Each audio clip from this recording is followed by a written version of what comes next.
पिहा, तू परवा पळून गेलता त्याचा रिग्रेट होतोय का तुला पिलू? असो ना,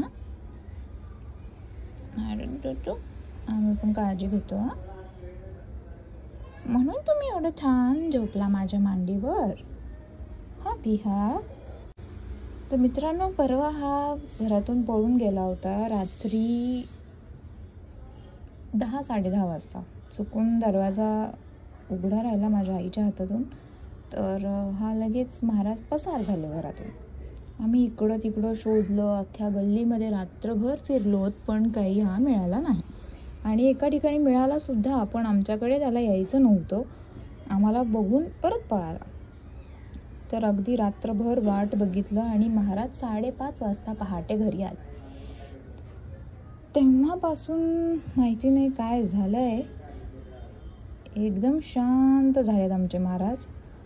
आणि हा असा कधीच असा अंगावर वगैरे येऊन झोपत नाही. आणि आज काय माहिती काय झालंय, स्वतःहून असं माझ्या मांडीवर येऊन बसलाय, झोपलाय. म्हणजे झोपला पण नाहीये, पण आडवा पडलाय. पण त्याला किती आनंद येतोय बघा त्याच्यामध्ये.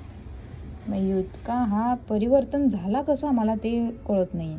बहुतेक पळून गेल्याचं याला गांभीर्य लक्षात आलंय की घरात राहणं कसं आहे आणि बाहेरचं जीवन कसं आहे, म्हणून बहुतेक सॉरी म्हणतोय तो.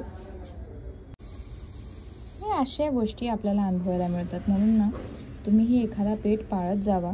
त्यांच्यासोबत खरंच खूप छान वाटतं, मनमिळाऊपणा असतात ते. आपण आपला स्ट्रेस, आपला डिप्रेशन, आपल्या सगळे टेन्शन्स आपण विसरून जातो यांच्या या असल्या वागणुकींमुळे. थोडे खोडकर असतात. आता थोडंसं ते वळण लावावं लागेल तुम्हाला. जसं आपण लेकरांना वळण लावतो तसं यांना पण वळण लावावं लागतं. आम्ही जरा जास्त लाडावलेलं आहे, म्हणून आमचं हे बिघडलेलं लेकरू आहे. पण हे त्याचं सॉरी म्हणण्याचा स्टाईल आहे बघा. तुम्हाला कसं वाटलं ते नक्की आम्हाला सांगा. आणि असेच व्हिडिओज पाहण्यासाठी लाईक करा, शेअर करा आणि सबस्क्राईब करा आमच्या पिहूच्या चॅनलला.